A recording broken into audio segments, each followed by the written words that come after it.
Ok, bonjour à tous, bonjour à toutes.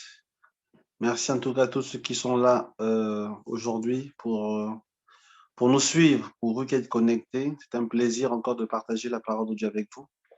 Donc, nous voulons partager quelques moments, continuer l'enseignement sur lequel nous sommes actuellement, présenter certaines écritures qui nous permettent de mieux comprendre la notion de la famille, qui nous permettent de mieux comprendre la notion de couple, la notion de mariage et tous les sujets qui vont autour de ce thème-là. Donc, c'est un sujet assez complexe. Donc, je n'ai pas la prétention de tout dire, mais je pense que je vais donner quelques éléments aujourd'hui, aujourd'hui et les fois prochaines, afin de permettre à chacun d'avoir plus d'éléments, plus de compréhension et plus de choses qui permettront de permettra de fonctionner convenablement et de faire exactement ce que Dieu attend de lui. Je pense que c'est cela que nous allons faire dans les jours qui arrivent. Donc, avant de continuer, je vais juste prier pour nous recommander devant Dieu. Merci à ceux qui sont sur Zoom de rester avec les caméras éteintes et de rester avec vos micros éteints. Donc, ce n'est que quand le direct est terminé que vous aurez la possibilité d'allumer vos caméras ou bien, qu'on appelle cela, et allumer vos micros pour interagir, pour poser des questions. Ça, je ne sais pas en direct. Donc, mais pour la partie qui concerne le direct, merci de rester silencieux pour permettre à ce que les différentes personnes qui nous suivent puissent nous suivre convenablement. Je vais prier pour nous recommander devant Dieu. Père, nous te disons merci. Nous te bénissons, Père, pour ce temps que tu nous donnes de pouvoir passer dans ta présence. Merci encore pour chacun qui est connecté aujourd'hui. Et merci pour même ceux qui vont nous suivre en différé, chacun selon son jour, chacun selon son fuseau horaire. Nous te disons merci parce que nous croyons que au travers de cette parole, tu parleras encore à plusieurs, tu te révéleras à plusieurs, tu permettras à plusieurs de saisir ta pensée, de connaître encore le contour des paramètres dans lesquels tu veux les voir fonctionner. La notion de mariage est une notion assez complexe. La notion de famille sont des notions assez complexes. Nous ne voulons pas aborder ce sujet dans la légère, mais nous voulons, Seigneur, que ton esprit nous instruise, que nous conduise dans toute la vérité selon que le Seigneur Jésus l'avait promis, que le jour vous enverrez le Saint-Esprit, le consolateur, il vous conduira dans toute la vérité. La notion de mariage et de famille sont des notions, sont des vérités centrales dans la construction de l'Église. Nous voulons, Seigneur, que tu nous aies la capacité de saisir ce thème, de le comprendre correctement et de le bâtir convenablement dans nos vies. Nous te disons merci et te rendons grâce dans le nom de Jésus-Christ. Amen. Ok, donc c'est un plaisir, comme je le disais tout à l'heure, de vous retrouver là aujourd'hui pour ceux qui sont connectés sur un sujet assez important. Nous sommes en train bon, c'est toujours important. Tous les sujets que nous abordons concernant la Bible sont toujours importants. Donc, c'est vrai. Le sujet que nous abordons, nous sommes sur une série d'enseignements à la base qui parle des fondements de l'Église. Parce que pour ceux qui sont membres de notre Église, la Cité de David, vous savez que nous sommes en train de poser les bases, nous sommes en train de poser les fondements. Et j'expliquais dans une vidéo que j'ai faite en interne, j'expliquais que nous avons passé l'étape de lancement. On a fait des lancements. On a fait un lancement de la Cité de David à Paris. On a fait un lancement de la Cité de David à Strasbourg. Et nous avons fait le lancement de la Cité de David à Perpignan le 26 septembre. Nous bénissons Dieu pour la manière dont Dieu nous a accompagnés, pour les différentes choses qui sont produites. Et nous rentrons dans un temps de construction de nos communautés. Mais il y a des bases dans lesquelles une église est bâtie. Une église n'est pas bâtie que sur la délivrance, la guérison, les miracles, tout bien que ces choses sont nécessaires, sont importantes. Mais on a pris un certain nombre de choses. On a commencé cette série d'enseignements en lisant Acte 2, 42, qui dit qu'il persévérait dans l'enseignement des apôtres, dans la communion fraternelle, la fraction du pain, dans les prières. On a parlé de l'importance des enseignements. Et c'est dans ce contexte-là que nous continuons les enseignements aujourd'hui. Certains types d'enseignements, certains thèmes. On a parlé de l'importance des enseignements. Nous avons parlé de l'importance des enseignements, de l'importance de la communion fraternelle, sur lesquels nous reviendrons certainement. Euh, on a parlé de la fraction du pain ou la notion des alliances. On a parlé aussi de la prière, pour la parenthèse, pour ceux qui ne sont pas au courant. Tous les matins, nous nous prions de 5 heures à 6 heures. Donc, si vous êtes intéressé par ce moment de prière, venez nous rejoindre et je crois que Dieu vous fera du bien pendant ce temps-là. Après cela, nous avons parlé de l'importance de la nouvelle naissance. Donc, l'Église est composée de personnes nées de nouveau. Même si aujourd'hui, il y a beaucoup de sympathisants dans les églises, des gens qui aiment la louange, qui vont dans des églises. Il y a des gens qui aiment voilà, qui sont peut-être attachés à des personnes, que oui, voilà, j'ai des amis là-bas, donc du coup, ils vont dans des églises parce qu'ils ont des amis, ainsi de suite.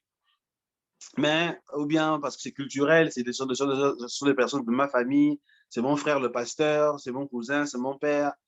OK, il n'y a pas de problème. Mais la base qui constitue l'Église, c'est d'abord le fait d'être né de nouveau. Tu es membre de l'Église, pas parce que tu es à l'Église depuis 5 ans. Tu es membre d'une Église parce que tu as d'abord donné ton cœur à Christ. Tu es né de nouveau. Tu as décidé de changer de vie. C'est ça l'Église. L'Église n'est pas composée de sympathisants, il est composé de personnes qui ont donné leur vie à Christ. On a parlé de l'importance de la relation avec Dieu et ainsi de suite. Et parmi les choses, les enseignements qui sont importants de la croissance de l'Église, nous sommes en train de parler actuellement de la notion de famille. On a parlé de bâtir une famille stable.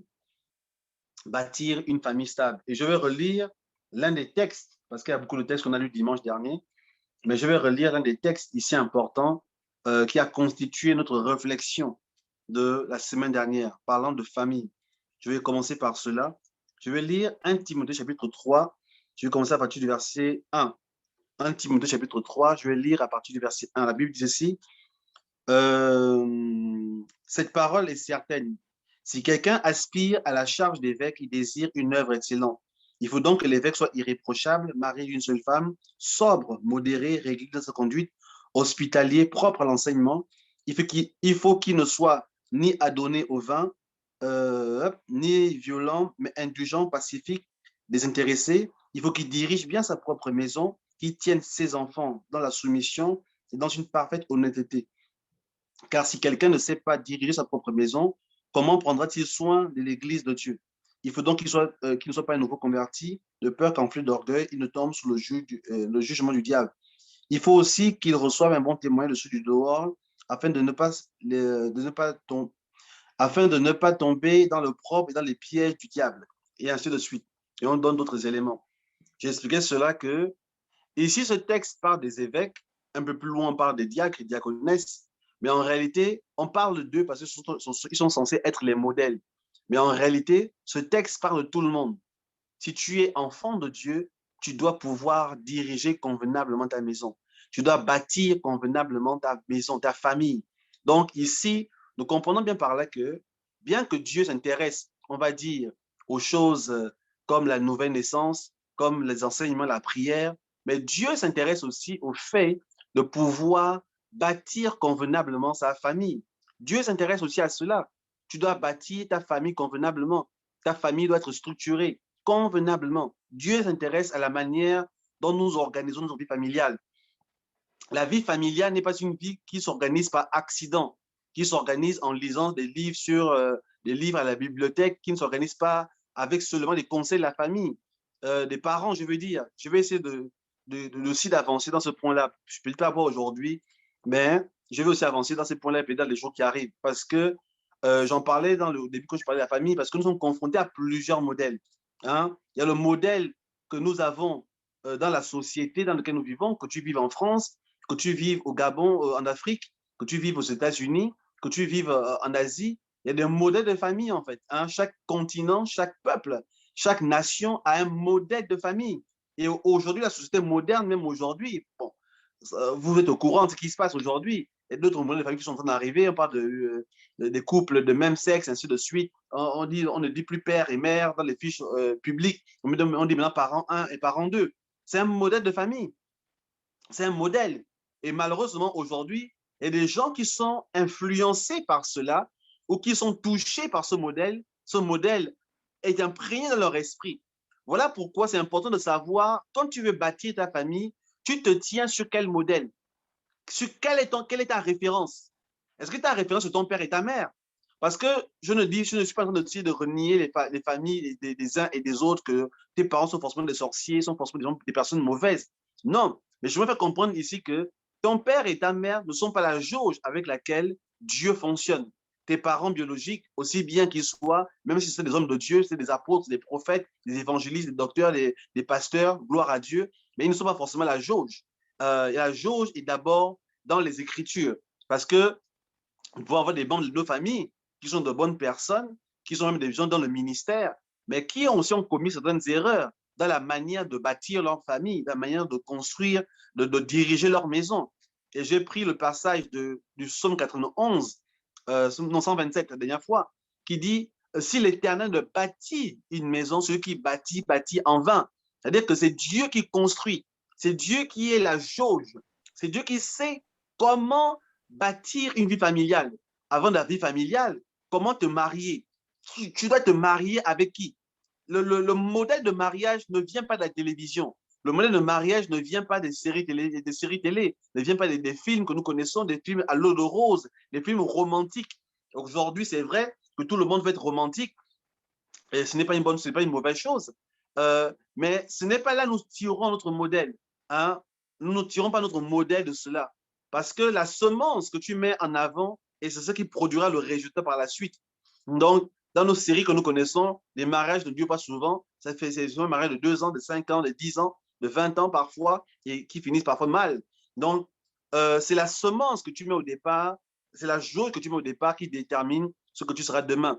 Donc, j'ai expliqué cela la dernière fois. Si aujourd'hui tu es marié, c'est important de revenir voir les bases de ton mariage, de voir comment ton mariage s'est bâti. Est-ce que ton mariage est sur de bonnes bases? Est-ce qu'avec ce mariage-là, tu es en train d'accomplir le dessein de Dieu te concernant? Est-ce que tu es rentré dans ta destinée? Et si tu es un jeune homme, une jeune fille ou une personne qui est seule, tu n'es pas encore marié aujourd'hui, ou bien tu t'es marié dans le passé, tu veux te marier aujourd'hui, il est important de connaître les bons paramètres avec lesquels tu dois fonctionner afin de permettre à ce que les plans, les projets de Dieu pour toi se réalisent convenablement. Et le problème de beaucoup de personnes, c'est que les gens aiment jouer les pompiers. C'est quand tout est gâté, tout est brisé, qu'on vient à l'église, puis pasteur, priez pour moi, aidez-moi, homme de Dieu, je ne sais pas comment faire avec mon mari, comment faire avec ma femme, comment faire avec mes enfants. Mais quand tu as commencé dans ta relation, est-ce que tu as appelé les gens? Quand tu as commencé ta relation, est-ce que tu as appelé l'homme de Dieu? Est-ce que tu as appelé le pasteur? Est-ce que tu as appelé le prophète? Est-ce que tu as appelé l'apôtre? Non, tu as voulu faire à ta manière parce que tu es mature, tu connais la Bible aussi, toi aussi Dieu te parle, le Saint-Esprit est en toi, donc du coup tu fais comme tu veux. Il n'y a pas de problème, mais le problème, la chose, c'est que maintenant, assume jusqu'à la fin. Assume jusqu'à la fin. Le problème, c'est que beaucoup de personnes, souvent, malheureusement, commencent toujours avec leur manière, et quand il y a des problèmes, c'est là qu'ils viennent à l'église. Non, je disais la dernière fois, je ne sais pas si je l'ai dit, mais les pasteurs ne sont pas des pompiers. Nous ne sommes pas là pour éteindre les incendies dans les maisons. Mais nous sommes là pour aider à la construction selon la volonté de Dieu. Ça, c'est la raison pour laquelle les hommes sont établis dans une église locale. Donc, voilà pourquoi c'est important pour nous de saisir des paramètres avec lesquels une famille doit convenablement être construite. Donc, voilà un petit peu l'un des premiers paramètres que je voulais souligner ici pour revenir à ce que je disais la semaine dernière. Donc, Dieu veut que les couples soient bien bâtis. C'est la volonté de Dieu. Dieu ne veut pas qu'une famille soit boiteuse, qu'une famille se querelle tous les jours, que les enfants soient désordonnés. Ce n'est pas la volonté de Dieu. Donc, si tu te permets dans ton esprit de donner cette possibilité de dire que non, ce n'est pas grave, dans Dieu, dans la vie, il y a des hauts et des bas, ce n'est pas vrai. C'est que tu as accepté le mensonge de l'ennemi. Tu as accepté la séduction du diable. Tu as accepté des paramètres qui ne correspondent pas à ce que Dieu veut faire avec toi, avec ce que Dieu veut faire avec ta famille. Tu as accepté de mauvais paramètres. Et c'est important aujourd'hui de ramener de bons paramètres dans la manière de construire un couple aujourd'hui, de construire une famille. Euh, Maintenant, aujourd'hui, j'aimerais parler du couple exactement. À quel moment peut-on dire que deux personnes sont devenues un couple? À quel moment? Qu'est-ce qui fait en sorte que un homme et une femme, pour la parenthèse, hein, pour nos enseignements, je précise quand même au cas où quelqu'un aurait confondu, un couple, ce sera toujours un homme et une femme. Donc voilà, ça j'ai dit ça, je vais passer à autre chose. À quel moment un homme et une femme peuvent être considérés comme étant un couple? À quel moment? À quel moment peut-on être considéré comme un couple, comme étant une famille, comme étant une famille? Parce que ce n'est pas tout qui est famille, en tout cas selon Dieu. Ce n'est pas tout qui est famille. Euh, Maintenant, j'y pense. Je vais lire rapidement un texte que je n'ai pas préparé. Je vais lire Néhémie. Néhémie, parce que Dieu dans la Bible a fait parfois des choses bizarres. Hein? Des choses, quand je dis bizarres, c'est que parfois, c'est des choses qui doivent amener la réflexion, qui doivent amener la réflexion pour faire comprendre que Dieu ne fonctionne, Dieu n'est pas un humain. et Dieu ne fonctionne pas dans le sentimentalisme. Peut-être que nous sommes très sentimentalistes. Nous, oui, voilà, je l'aime, il m'aime, nous nous aimons, vous aimez et il s'aime. OK. Il n'y a pas de problème pour cela. Mais maintenant, Dieu, lui, ne fonctionne pas avec les critères de sentiment. Dieu ne fonctionne pas ainsi. Dieu fonctionne avec des principes. Et le royaume de Dieu est bâti sur les principes et les valeurs. Et c'est ça qui fait en sorte que le royaume de Dieu tienne.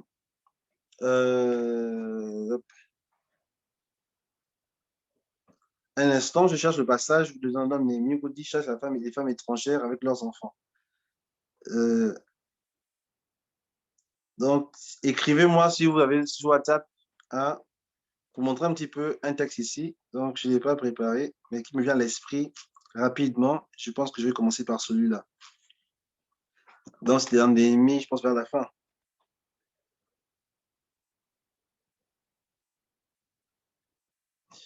Pop, pop, pop, pop. Dans Néhémie, après, ou dans Esdras, quand ils sont revenus de captivité, sont revenus de captivité, un instant, je tape ma femme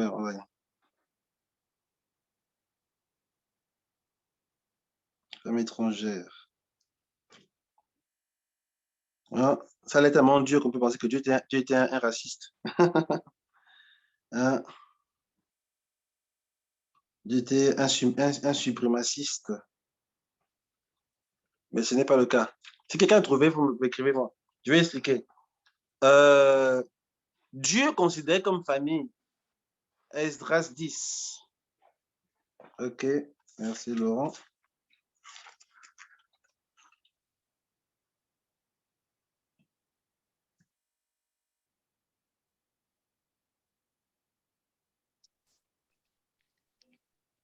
Ok, je vais lire. Donc, restez, fermez vos micros là-bas. Merci de ne pas lire. Nous sommes en direct. Esdras chapitre 10, je suis commencé avec le verset 1. Essayez de fermer vos micros. Il y a le micro allumé là-bas. Ok, merci de fermer les micros. Ok, je vais lire Esdras chapitre 10, verset 1. On dit, pendant qu'Esdras, pleurant et prosterné devant la maison de Dieu, faisait cette prière et cette confession, il s'était rassemblé auprès de lui une foule très nombreuse de gens d'Israël, hommes et femmes et enfants, et le peuple répandait d'abondantes larmes. Alors Shekania, fils de Jéhiel, d'entre les fils d'Élam, prit la parole et dit à Esdras, nous avons péché contre notre Dieu, en nous alliant à des femmes étrangères qui appartiennent au peuple du pays. Mais Israël ne reste pas pour cela sans espérance. Faisons maintenant une alliance avec notre Dieu pour le renvoi de toutes ces femmes et de leurs enfants, selon la vie de mon Seigneur et de ceux qui tremblent devant le commandement de notre Dieu, et que l'on agisse d'après la loi. Lève-toi, car cette affaire te regarde. Nous serons avec toi, prends courage et agis. Ça, c'est l'un des épisodes dans la Bible qui est très, très douloureux, en fait, qui est difficile à expliquer. En fait, ici, c'est quoi l'histoire? Israël est en captivité, hein, dans des pays comme Babylone, la Perse, ainsi de suite. Et dans cette captivité-là, ils sont allés, comme Daniel, côté de Daniel, qui était à Babylone. Ils sont allés là-bas et ils ont pris les femmes, certains d'entre eux, comme quelqu'un comme Daniel, par exemple, c'est pas bon, c'est pas son cas, hein. Je dis des gens comme d'autres personnes, comme de sa génération peut-être, ont pris des femmes dans le pays qu'ils ont trouvé. Donc des femmes qui ne croyaient pas au Dieu d'Israël, qui n'étaient pas des femmes hébreux. Ils ont pris ces femmes-là, ils ont eu des enfants, ils ont fondé des foyers, ils ont eu des enfants.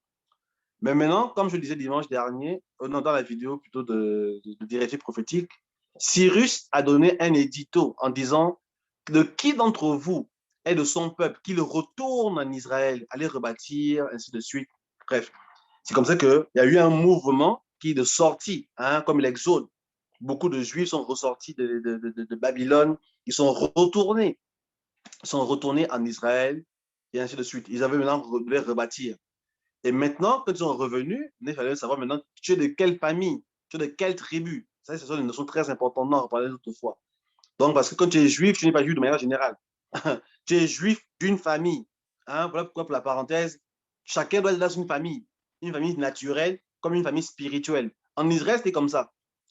On dirait, Rostan de la tribu de Issachar, père tel, machin tel, voilà. On peut retracer ta généalogie.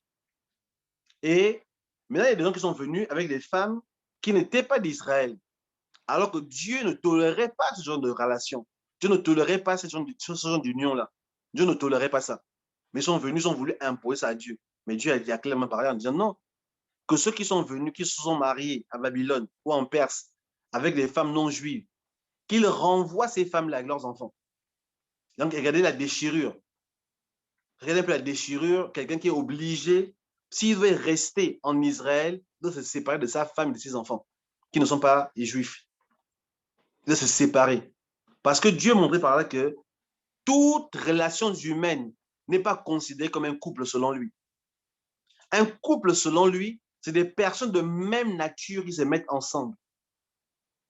Si toi tu dis que tu es le peuple de Dieu, tu dois chercher une personne aussi qui est du peuple de Dieu et avec qui vous devez avoir une descendance. Voilà selon Dieu ici. Voilà pourquoi nous voyons dans le livre d'Esdras ici, quelque chose de très dur qui se passe ici. Ici, Dieu n'est pas dans le sentiment. Et ça n'a rien à voir parce que c'est l'ancienne alliance. Ça n'a rien à voir parce que c'était l'Ancien Testament. Parce que dans le Nouveau Testament, l'apôtre Paul le reprend différemment. Il dit clairement qu'il n'y a pas de relation entre la lumière et les ténèbres. Il n'y a pas de relation entre la lumière et les ténèbres. Parce qu'une personne qui veut que Dieu bénisse son union, sa relation, doit d'abord être en relation avec Dieu. Pour la parenthèse, je vois que beaucoup de gens se veulent aller que oui, on va bénir son mariage à l'église. Mais ça n'a aucun sens. L'église, en réalité, n'a aucune puissance de bénir ton mariage comme ça. L'église bénit un mariage dont Dieu d'abord lui-même est d'accord avec ce mariage-là. Donc, un mariage qui ne suit pas les principes divins est un mariage que même si on prie pour vous, on fera juste la cérémonie. Mais la grâce de Dieu ne sera pas derrière cela. Parce que la grâce de Dieu suit des normes. Elle suit des normes. Dieu ne vit pas oui, parce que Dieu est amour. Non, Dieu est amour, oui, mais Dieu respecte des normes. Dieu respecte des lois. Dieu fonctionne avec des normes. Et si tu veux fonctionner avec Dieu, ce n'est pas à Dieu de se lier à ton niveau. C'est à toi de monter au niveau de Dieu. Il y a des paramètres qui font que un couple est un couple et une famille n'est pas une famille est une famille et une famille c'est un rassemblement ou certains groupements de personnes n'en sont pas selon Dieu. Voilà pourquoi dans le contexte d'Esdras ici, avec beaucoup de facilité, il a cassé cette relation-là. Il a cassé plusieurs relations. Il a cassé. Donc des familles se sont brisées. Le père est retourné en Israël et la femme est retournée en Babylone avec les enfants. Imaginez-vous la séparation, mais c'est l'abandon. C'est l'abandon. C'est abandonner clairement tes enfants, abandonner clairement ta famille. Humainement parlant, c'est clairement ce qui s'est passé. Donc, ici, j'aimerais avoir une réflexion avec vous de qu'est-ce qui constitue une famille? À quel moment? Je vais lire avec vous Genèse chapitre 2, verset 24. On va essayer d'aller vite, pour gagner du temps. Genèse chapitre 2, verset 24. Parce que là, une heure, là, je pense que là, ça va être difficile. Genèse 2, verset 24, on dit ceci. Connaissez l'histoire. Hein? Dieu a pris Ève de la côte d'Adam, ainsi de suite. Verset 24 dit ceci. C'est pourquoi l'homme quittera son père et sa mère et s'attachera à sa femme et ils deviendront une seule chair. Voilà ici la relation. Dieu n'a pas établi le mariage en tant que cérémonie en réalité, au début. Aujourd'hui, beaucoup de gens poursuivent la cérémonie de mariage. Mais Dieu ne poursuit pas la cérémonie de mariage. Dieu dit ici à l'homme et la femme de se rejoindre. Hein? L'homme quitte son père et sa mère. Chacun quitte un contexte familial et crée une nouvelle entité. L'homme et la femme créent une nouvelle entité dans une relation. Ça, c'est mon sujet aujourd'hui. L'homme et la femme créent une nouvelle entité, deviennent une seule chair par leur union. Maintenant, pour ne pas faire beaucoup de mystère ici, l'union, c'est quoi? L'union, ce n'est pas la bague au doigt. Nous portons les bagues aujourd'hui, ce sont les traditions humaines. Hein? Maintenant, bon, il y a des églises qui ne croient pas aux bagues. Après, comme je dis toujours, que tu mets la bague, que tu ne mets pas la bague, ce n'est pas ça la question ici. Hein? C'est ceux qui mettent la bague. Je ne serais pas contre le fait de mettre la bague. Je ne suis pas contre ce fait-là. Mais ce que Dieu a béni, c'est l'union. L'union ici, c'est la symbiose de deux êtres qui se découvrent. Deux personnes qui se voient, on va dire, de manière directe. En un seul mot, la relation sexuelle.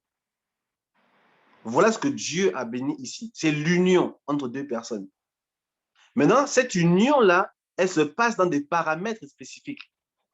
Parce que beaucoup de personnes négligent l'importance de la relation sexuelle. Ils ne comprennent pas l'importance des rapports sexuels. Les rapports sexuels ont été mis en place dans un contexte spécifique. La relation sexuelle n'est pas un sport que nous faisons, ce n'est pas un footing qu'on fait tous les matins. La relation sexuelle n'a pas été définie par les psychologues.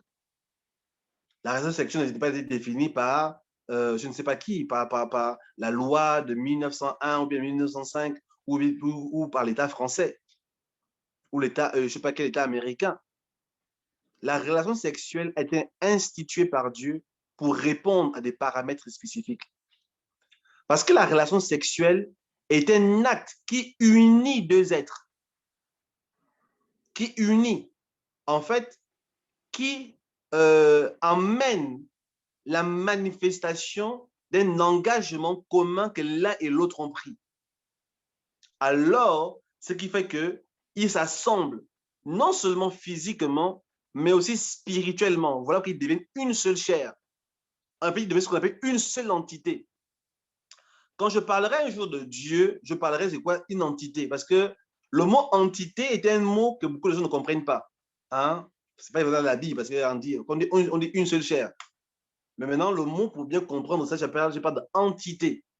Entité parle de deux personnes qui sont distinctes, mais qui en esprit forment une seule personne en réalité, une seule entité. C'est ce que Dieu est en réalité, le Père, le Fils et le Saint-Esprit. Ils sont dans une osmose totale, qui font qu'ils ont une seule direction. Dans un couple est une entité de deux personnes qui viennent chacun d'un environnement différent et ayant fait un processus interne. Chacun s'est libéré. Quand on dit quitter son père et sa mère ici, c'est très important aussi. Ça veut aussi dire quitter tes traditions. Quand tu viens dans un couple, tu ne viens pas forcément avec tes traditions. Tu ne viens pas avec ta manière de faire le riz de chez ta mère.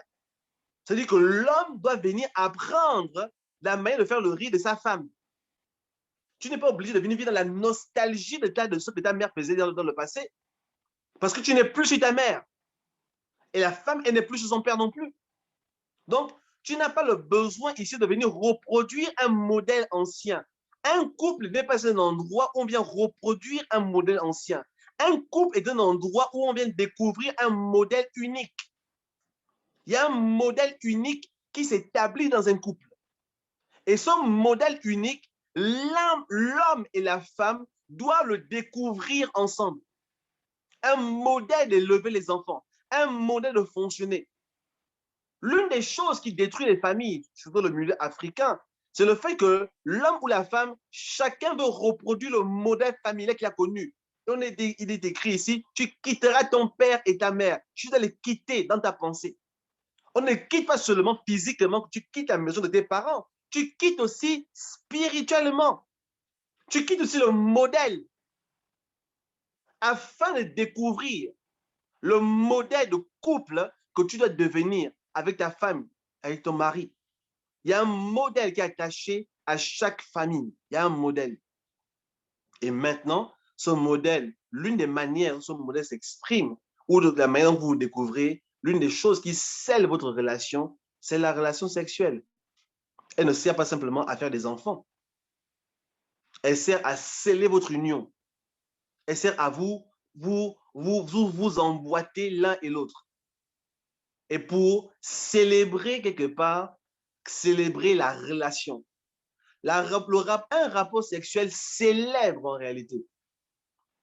Aujourd'hui, malheureusement, le rapport sexuel a été dévalorisé, a été, on va dire, mis dans un contexte qui ne correspond pas à la raison pour laquelle il a été façonné. Mais ne vous trompez pas, cette chose est très importante. Je vais essayer de lire avec vous un texte supplémentaire. On va lire dans Hébreux chapitre 13, verset 4. Hébreux chapitre 13, verset 4. On dit ceci, un instant, excusez-moi.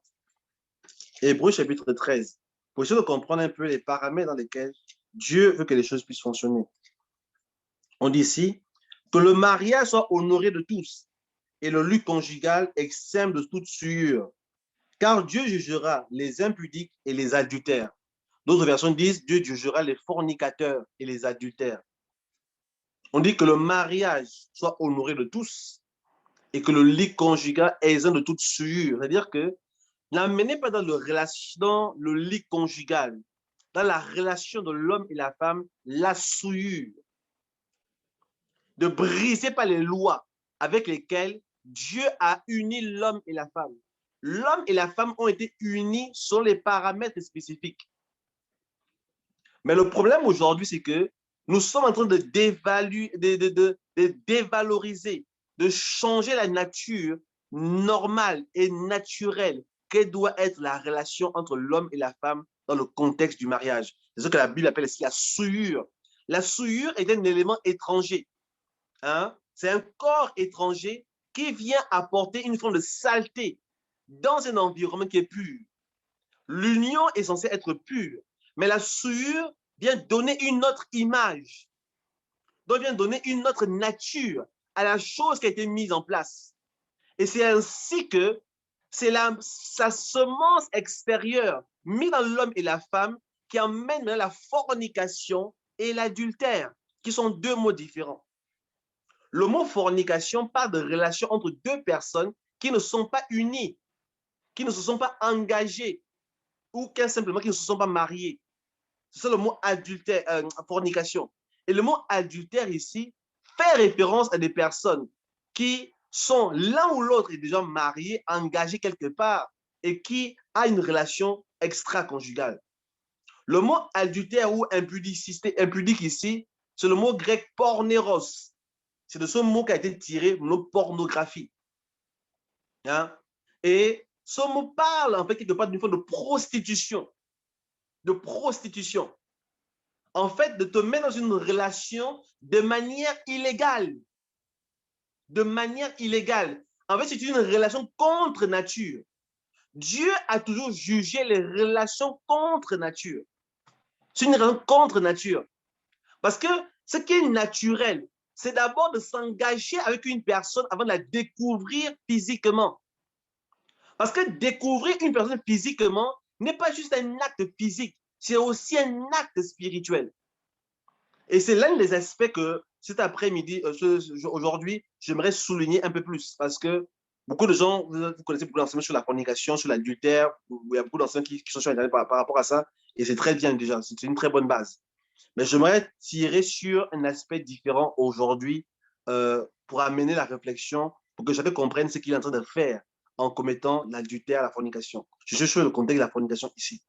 Je ne parle pas des relations contre nature. En réalité, les relations contre nature ont toujours été des relations qui n'existent pas. Ce n'est pas, le 21e siècle qui a inventé ça. Ce n'est pas le 21e siècle. Ce n'est pas d'aujourd'hui. Ce n'est pas une question de parce qu'on est jeune aujourd'hui que nous voulons forcément avoir des relations contre nature, des relations avant l'âge, avant le temps. Ce n'est pas d'aujourd'hui. C'est depuis la nuit des temps que c'est comme ça. C'est le combat de l'humanité. C'est le combat que le diable a mis en place afin de détruire l'humanité et d'amener l'humanité à pouvoir sortir des projets de Dieu. Ça, c'est des projets que le diable a mis en place depuis le début. Des relations contre nature qui produisent un résultat qui n'a rien à voir avec ce que Dieu veut. L'un des premiers éléments où on voit cela, c'est dans Genèse chapitre 6. Genèse chapitre 6. Vous connaissez tous l'histoire. Genèse chapitre 6 nous parle d'une relation contre nature, entre des êtres, on va dire, non humains et des êtres humains. C'est une forme de fornication. C'est une fornication parce que ce n'est pas une relation voulue par Dieu. Dans Genèse chapitre 6, on nous parle, on dit ceci. Lorsque les hommes eurent commencé à se multiplier sur la face de la terre et que des filles leur furent nées, les fils de Dieu virent que les filles des hommes étaient belles. Quand on parle des fils de Dieu ici, on parle des Ben Elohim. Ici, on ne parle pas des humains. On parle ici des anges. Parce que le même terme est utilisé dans Job. On parle des fils de Dieu, sans se rassembler devant Dieu. Pas des anges ici, ou des êtres surnaturels, ou bien des êtres ouais, que Dieu veut dire, surnaturels, oui, c'est ça. Qui ne sont pas des humains, qui ne sont pas censés se reproduire avec des humains, qui sont censés rester dans leur catégorie à eux. Maintenant, je fais la version courte. Ces anges, ces êtres angéliques sont descendus sur la terre et ont eu des relations sexuelles avec des humains. Et ça produit ce qu'on appelle des géants. Ça produit des êtres méchants, des êtres qui n'avaient pas l'esprit de Dieu en eux. À cause de cette union-là, c'est pour ça que Dieu a décidé de détruire la terre. Ça a commencé par quoi? Par une fornication. Ça a commencé par une relation, on va dire, qui avait pour but de produire autre chose. Pourquoi je prends cet exemple-là? J'aimerais faire comprendre ici que toute relation sexuelle produit un résultat. Que ce résultat soit visible ou invisible, toute relation sexuelle, la relation sexuelle a été mise en place dans l'objectif de produire un résultat. Voilà pourquoi l'enfantement physique est un résultat. Mais la grossesse n'est pas le seul résultat qu'une relation sexuelle produit. Il y a une transmission de nature. Il y a une transmission aussi de quelque chose de spirituel d'une personne vers une autre. Parce qu'en réalité, la relation sexuelle est un acte de communication, on va dire, j'aimerais dire ça, c'est quoi? Supranaturel. C'est un acte d'invocation. C'est un acte d'invocation. C'est un acte par lequel, en fait, les êtres physiques peuvent entrer en contact avec le monde surnaturel. Voilà pourquoi de cette relation peut naître un enfant. Un enfant d'abord est un être surnaturel, est un esprit qui vient dans un corps. Mais comment a-t-il été invoqué? Il n'est pas invoqué dans une prière. Il n'est pas invoqué dans une cérémonie. Il est juste invoqué. Il est juste aspiré. Il vient dans le monde physique au travers d'une relation sexuelle. En réalité, les êtres qui sont nés, les géants là, n'étaient pas des humains. C'était des esprits méchants qui sont venus dans des corps invoqués. Dieu n'a pas d'autre choix que de détruire la terre à ce moment-là. Parce que ces géants n'avaient pas de capacité de se repentir, n'avaient pas de capacité de changer de nature. Leur nature était mauvaise depuis le départ. Et je crois que ces anges ou ces démons qui ont fait cela savaient exactement ce qu'ils faisaient. Ils voulaient transmettre des mauvaises informations aux humains. Ils ont voulu pervertir l'humanité en faisant cette relation contre nature. Et quand on lit la Bible, en réalité, je vais aller très vite parce que je n'ai pas à cause du temps.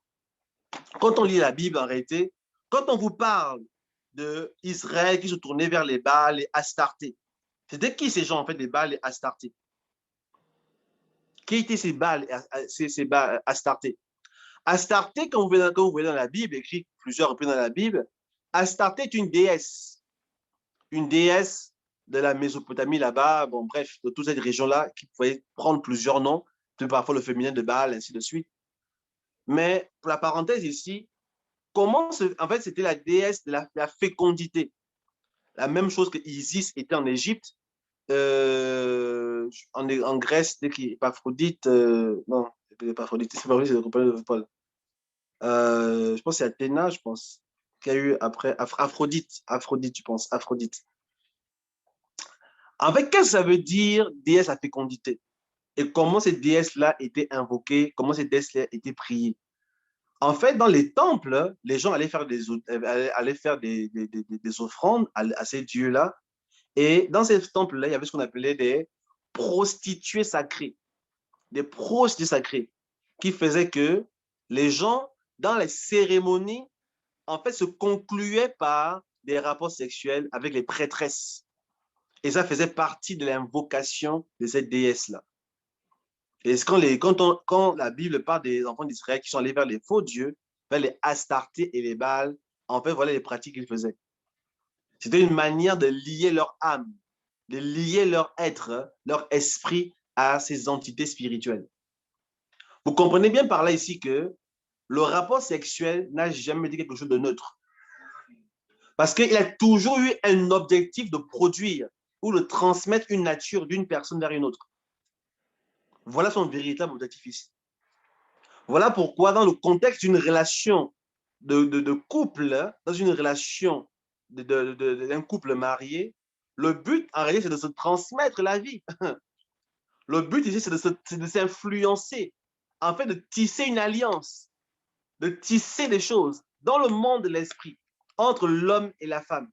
C'est l'un des objectifs ici qui est poursuivi, en fait, dans le contexte de la relation. Donc, voilà pourquoi tu ne peux pas te lier à n'importe qui. Tu ne peux pas te le faire avec n'importe qui. Tu ne peux pas te mettre et tisser des relations avec n'importe qui sans d'abord avoir tissé une relation avec Dieu et permettre que votre relation soit couverte par la grâce de Dieu. Tu ne peux pas le faire ainsi. C'est exposé à toutes formes d'esprits. Parce que des esprits fonctionnent sur la terre dans le but de souiller les hommes. Des esprits fonctionnent sur la terre dans le but de salir l'image divine qui est dans l'homme. Les esprits fonctionnent dans ce sens-là. Les esprits fonctionnent dans ce sens-là.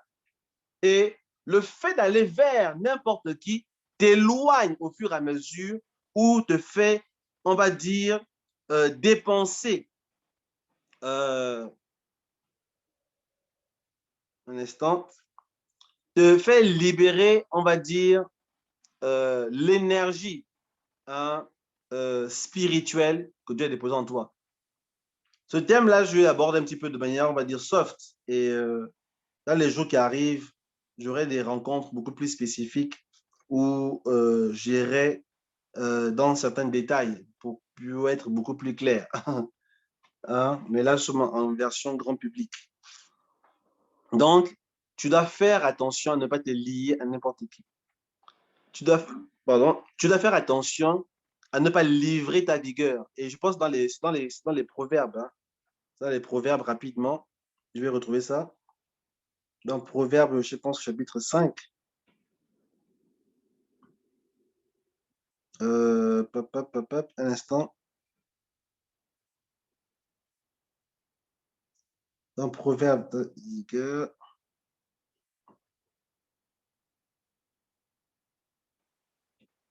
Dans Proverbe, je vais vous dire.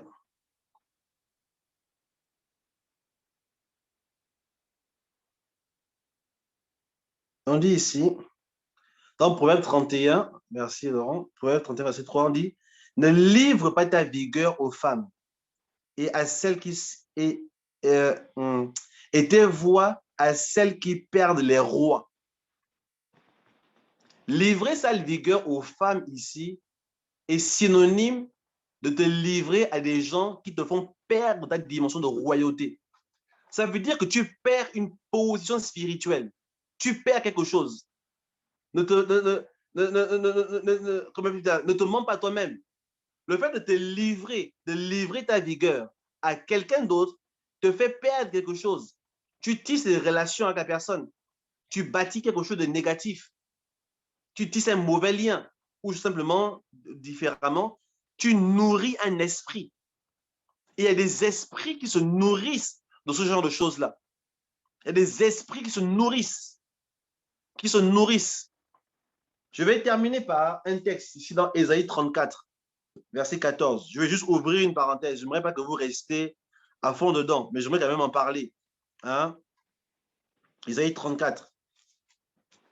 Parce que j'aimerais interpeller on va dire, éveiller notre conscience ici sur le fait que le rapport sexuel est d'abord avec un esprit. Soit un esprit avec lequel Dieu t'a lié, soit avec un esprit qui te fait perdre quelque chose. Qui te fait perdre. Parce que des esprits, en réalité, ont toujours interagi avec les humains. Des esprits ont toujours interagi avec les humains et ont enfanté des choses. D'où les légendes, en fait, que nous voyons dans les mythologies, les demi-dieux. Les demi-dieux. Ça vient d'où, en fait? C'est pas des choses, c'est juste des légendes. C'est qu'il y a quelque chose qui est là derrière. Et pour la parenthèse, pourquoi Jésus est né d'un esprit? Parce qu'en fait, les esprits interagissent avec le monde physique. Hein? Jésus est né de l'Esprit de Dieu qui a couvert Marie. Je vais lire ici. Hein? Je fais ma parenthèse. Hein? Soyez pas là-bas. Je vais lire le Ésaïe 34, verset 14. On dit ici, les animaux du désert y rencontreront les chiens sauvages et les boucs s'y appelleront les uns et les autres. Là, le spectre de la nuit aura sa demeure et trouvera son lieu de repos. Ici, c'est une prophétie sur Édom, qui est un lieu de destruction d'Édom. Et comme dans la Bible, il y a plusieurs paroles prophétiques qui ont des sens un peu à différents niveaux. De la même manière que la prophétie sur le roi de Tyr parle de Lucifer en réalité, parce que même Lucifer n'est pas un mot qui est dans la Bible noir sur blanc. Lucifer, c'est le latin. Hein, c'est, qu'on appelle ça? Astre brillant. Hein, c'est traduit en latin par Lucifer. Donc voilà, et il y a plusieurs types de Lucifer. Bref, je ne vais pas rentrer dedans aujourd'hui. De la même manière, la prophétie sur Édom et sa descente d'Édom ici parle de plusieurs réalités. Et dans le judaïsme, on va dire, classique, ce verset a eu plusieurs sens. Parce qu'on parle du spectre de la nuit. Le spectre de la nuit, c'est un esprit. Un esprit que les Juifs, parce que, arrêtez, la notion de l'exorcisme, la délivrance, ce n'est pas Jésus, n'est pas le premier à avoir commencé à faire la délivrance, vous savez ça, n'est-ce pas? Parce que quand Jésus est arrivé sur la terre, il a trouvé des pharisiens faisant la délivrance. Hein? Quand il a trouvé des gens qui eux aussi chassaient les démons. Maintenant, il leur disait, mais par quel esprit? On disait, non, toi tu chasses par Belzébuth. Jésus leur répondait, mais vos fils, ils le font par quel esprit? Parce qu'eux aussi faisaient des délivrances. Donc, ils connaissaient, le monde juif avait l'habitude avec le monde des esprits, avait l'habitude avec le monde démoniaque, ainsi de suite. Il y a plusieurs choses. Et il y a beaucoup de choses qui se disent aujourd'hui dans le monde, un peu de monde à la délivrance, en réalité, qui sont des légendes du monde juif. Maintenant, la question, c'est pas de savoir si est-ce que c'est vrai, est-ce que c'est faux. Ça, ce n'est pas important ici. Donc, restons juste dans ce qui est écrit dans la Bible. Et le reste, peut-être c'est vrai, peut-être c'est faux. Mais ici, le spectre de la nuit est un esprit que les Juifs avaient identifié. Et selon les mythologies, en fait, qui avait rattaché à un esprit qui agissait, on va dire, dans la Mésopotamie, hein, dans Ésaïe 34. Je vais lire dans d'autres versions. Attendez, excusez-moi, je vais aller dans la version pour comparer, pour que ce soit clair pour tout le monde. Donc, j'ai envie de parler ici des esprits qui se lient, hein, qui se nourrissent des rapports sexuels, on va dire, faits dans un mauvais cadre. Dans la version parole de vie, je vais relire le même verset de ma version parole de vie. La version parole de vie dit ceci. Les chats sauvages rencontreront les hyènes, et les boucs s'y retrouveront. C'est là que Lilith, le mauvais esprit de la nuit, s'installera et se reposera. D'autres disent la Lilith. Lilith était un esprit, un démon, hein, ou bien sur les Juifs on disait une démon, un démon femme, dit féminin.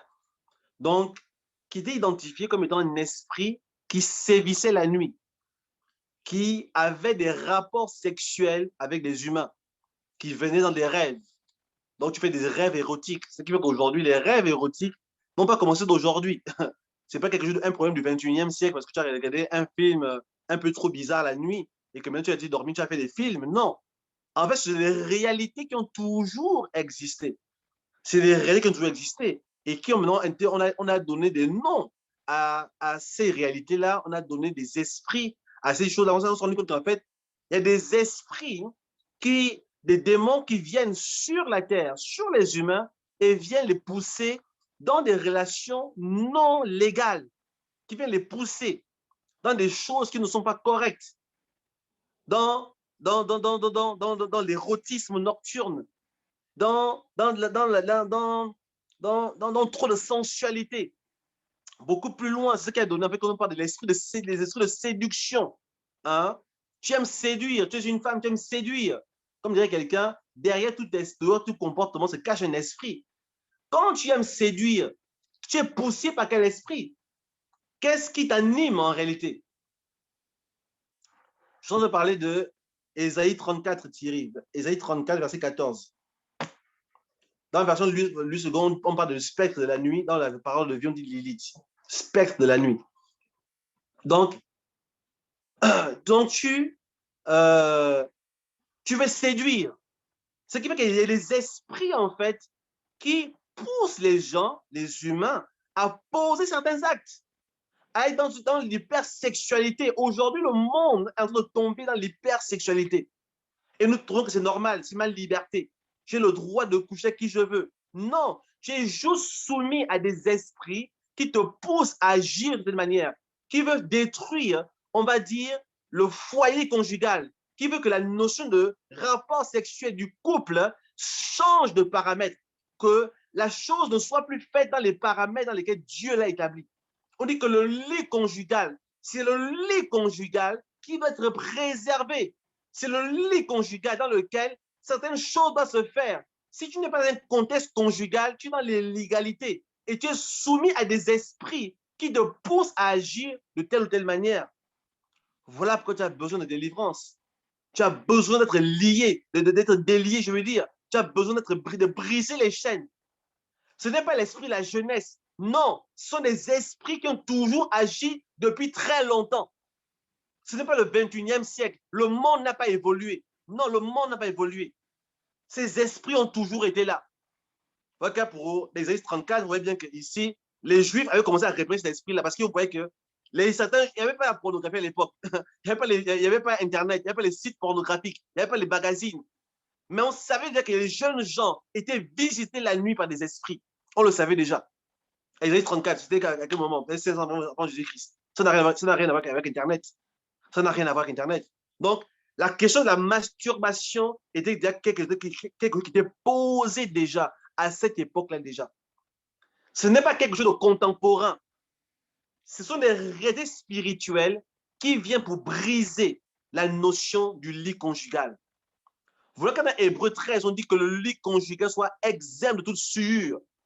Parce que les gens sont souillés déjà dans leur vie par des esprits qui font en sorte que les gens ne puissent pas entrer convenablement dans le mariage. Ce sont ce type d'esprit-là qui ont donné ce que les Juifs ont appelé après des esprits succubes, les esprits incubes, ou pour dire en langage beaucoup plus courant, ce qu'on appelle les femmes de nuit et les hommes de nuit, les maris de nuit plutôt. Femmes de nuit, ouais, femmes de nuit, maris de nuit. Des esprits qui viennent prendre une position sexuelle avec toi, qui viennent occuper une position maritale avec toi et qui te maintiennent dans une condition particulière, qui te maintiennent dans une réalité qui n'a rien à voir avec la réalité de Dieu.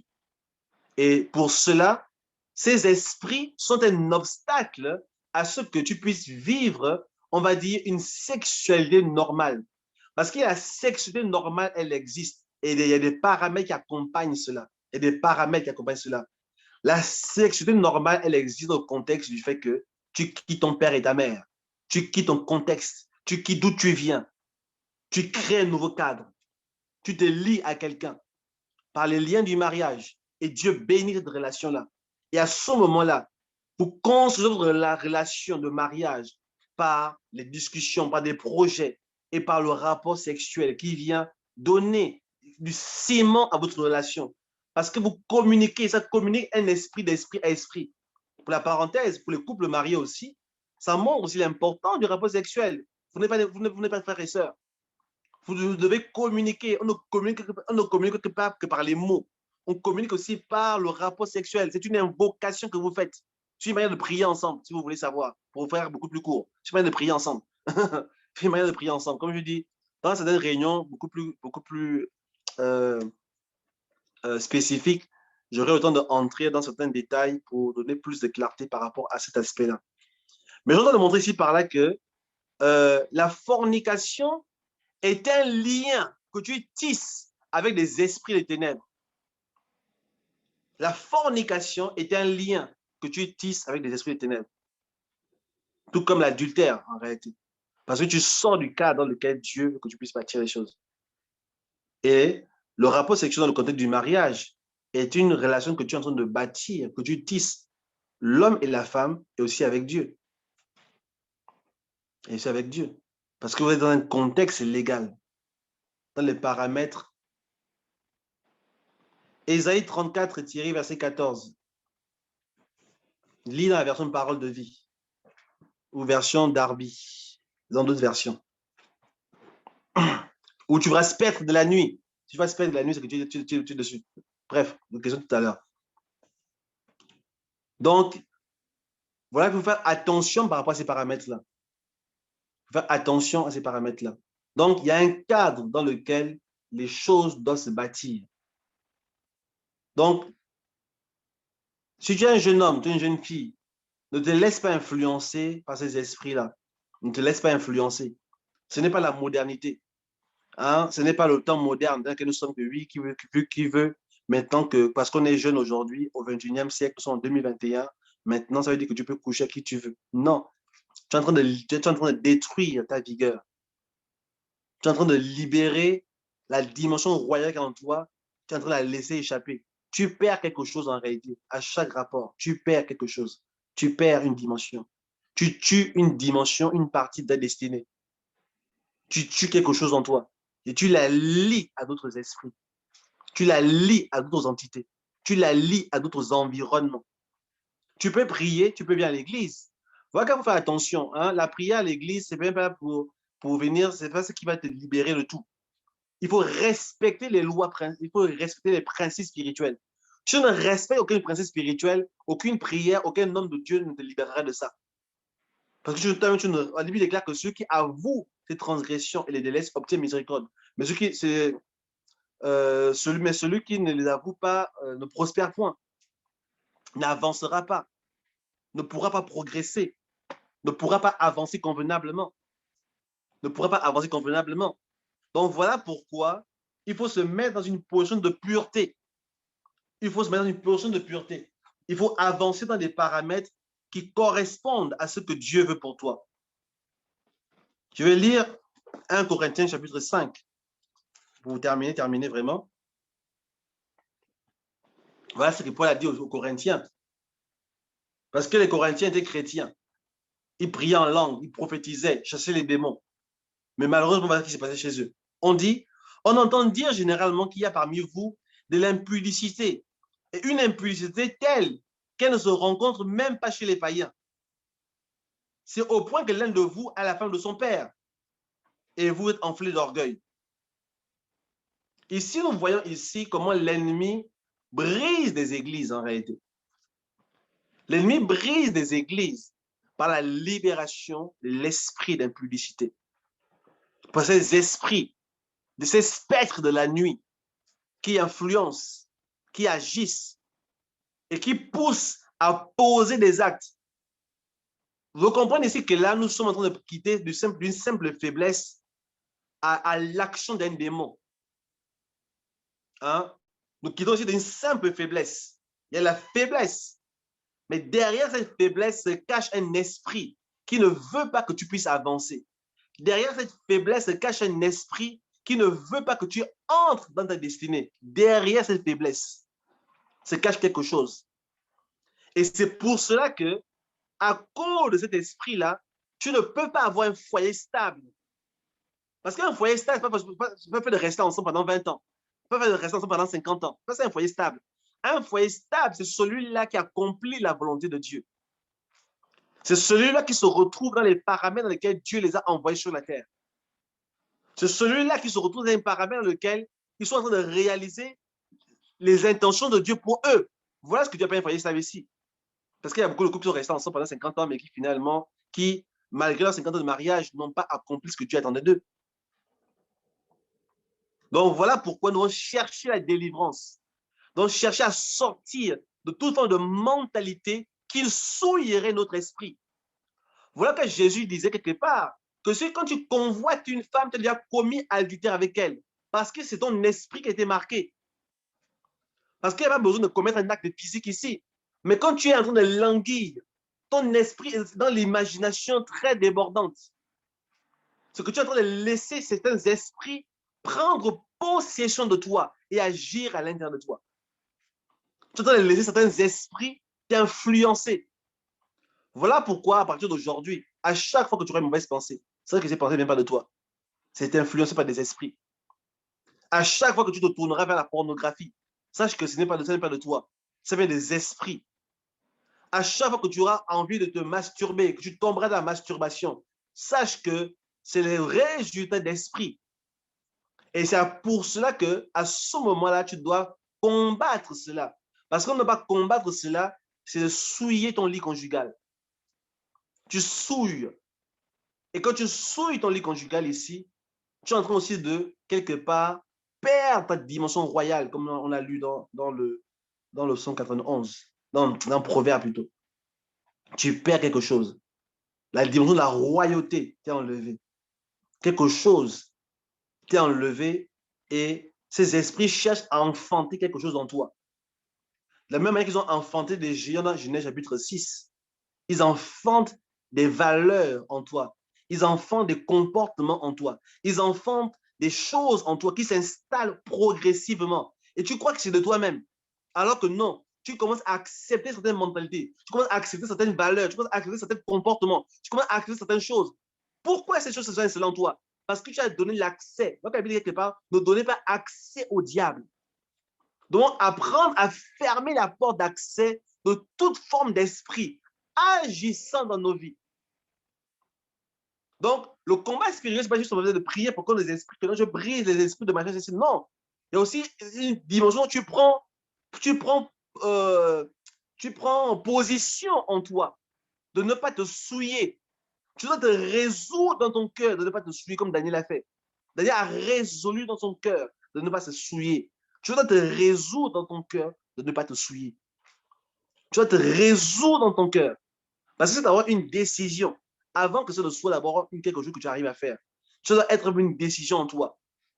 La sanctification, c'est le fait de marcher les paramètres de Dieu. Ce n'est pas une imposition externe de l'Église. Comme on dit que non, l'Église est trop légaliste, non, la parole est trop dure. Non, personne n'est dur ici. C'est juste la parole de Dieu. Parce que si tu te laisses dominer par des esprits d'impudicité, toi-même, tu es sous la domination et la malédiction d'esprit qui ne permettront jamais que tu puisses bâtir une famille stable, mais qui vont trouver cela comme un accès pour détruire plusieurs paramètres de ta vie. Et ainsi, ton domaine familial ne sera jamais stable. Et de ce domaine familial, la porte à d'autres choses vont prendre place. Donc, voilà pourquoi la pureté est l'une des choses qui caractérise une famille stable. La pureté. La pureté. Et de la pureté des parents, cette pureté doit être transmise aux enfants. Nous, en tant que parents, on ne doit pas accepter que non, c'est le monde qui a évolué. Non, le monde n'a pas évolué. Le monde est toujours sur la domination du malin depuis le début. Depuis le début. Et ça continue aujourd'hui. Ce n'est pas pire. C'est toujours comme d'habitude. Parce que je ne sais pas si aujourd'hui tu as du mal à résister à un film pornographique. Aurais-tu résisté aux anges déchus qui sont descendus dans Genèse chapitre 6? Tu auras enfanté des géants aussi. Tu auras enfanté des géants. Maintenant, qu'est-ce qui est plus difficile? Qu'est-ce qui est pire? Donc, ne négocions pas avec en se disant que non, c'est le temps qui a changé. Non. Il y a eu toujours des périodes dans l'humanité où il y a eu des invasions, des ténèbres, massives des ténèbres, afin de pousser le monde à la destruction. Et c'est la même chose que nous voyons aujourd'hui. Voilà pourquoi Dieu veut que les gens se préservent. Dieu veut que nous puissions nous garder purs. Dieu veut que nous puissions nous sanctifier. Nous sanctifier, venir nous couper, sortir de certains environnements, de certains milieux qui souilleraient notre âme. A vu les gars quelque part que Lot, le juste, a tourmenté son âme à Sodome. Il était dans un environnement d'abomination. Il a vu des choses tous les jours. Il a entendu des choses tous les jours. La télévision, basée que certains programmes. Et bref, tout son Facebook était rempli de bêtises. Son âme était souillée. Son âme était tourmentée parce qu'il voyait. Ce n'est pas d'aujourd'hui, les frères. Ce n'est pas d'aujourd'hui, les sœurs. L'abomination a toujours été sur la terre, quelle que soit la forme que ça a pris. Voilà pourquoi pour nous qui sommes aujourd'hui, nous devons nous résoudre de combattre l'abomination dans la forme dans laquelle elle se présente à nous. Nous devons nous résoudre de combattre l'abomination. Nous devons nous résoudre de nous séparer, de nous éloigner et avoir le désir de bâtir des familles stables et ne pas laisser une semence de l'ennemi venir prendre place à l'intérieur de nous. Nous ne devons pas laisser cela. Et pour cela, ça demande de s'examiner soi-même. Je vais rapidement aller vers la fin. S'examiner soi-même. Regarder notre comportement. Quand tu veux te marier, il n'y a pas de problème. Mais marie-toi, cherche à le faire dans les normes que Dieu a établies. Dans les jours qui arrivent, on parlera de cela pour dimanche prochain. Les saisons de mariage, trouver la bonne personne. Bon, bref, chaque semaine, on aura un bon thème particulier sur lequel nous aborderons les choses. Mais fais les choses dans les normes dans lesquelles Dieu a établi. Ça te préservera toi-même, ça te sauvera. Il t'empêchera d'entrer dans des paramètres qui ne sont pas bons. Examine-toi toi-même. As-tu une semence qui vient de l'ennemi? Alors libère-toi de cette semence-là. Prie, jeûne. Plus encore, fais-toi aider. Viens voir un leader, un responsable qui priera pour toi, qui t'exhortera. C'est pour ça qu'il y a des combats que tu peux mener tout seul. Pour la parenthèse, une personne qui n'a pas d'église, qui pense que je reste un peu tout seul, ne sait pas ne sait pas à quoi il fait face en réalité. Ne sait pas. Voilà qu'il y a des choses que tu ne peux pas lutter tout seul. Tu as besoin d'aide. Tu as besoin d'être entouré. Tu as besoin de t'encourager afin de pouvoir sortir des liens qui t'oppressent. Beaucoup de chrétiens sont dans les liens de la masturbation aujourd'hui. Des hommes de Dieu, des personnes qui prient, qui prophétisent, qui chassent les démons, sont dans des liens aujourd'hui.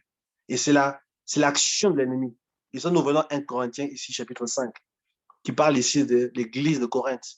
Il se passe chez vous des choses semblables que même chez les païens, il n'existe pas.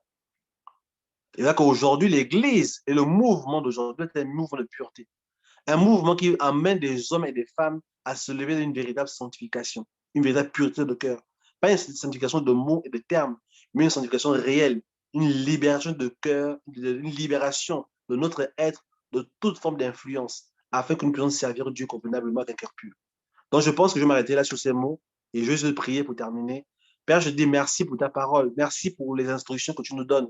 Je prie, Père, au nom de Jésus cet après-midi, que toute personne qui se retrouve dans des situations compliquées, des liens démoniaques, Père, qui soient libérés, qui soient affranchis à cet instant dans le nom de Jésus. Seigneur, je menace tout esprit, Père, tout spectre qui sillonne la nuit, Père, qui peut vouloir tourmenter qui que ce soit. Je prie dans le nom de Jésus, Seigneur, que tu agisses, que tu opères des changements, des libérations, des délivrances, afin que chacun puisse te servir convenablement. Nous te disons merci pour ton action ce soir. Te rendons grâce au nom de Jésus-Christ.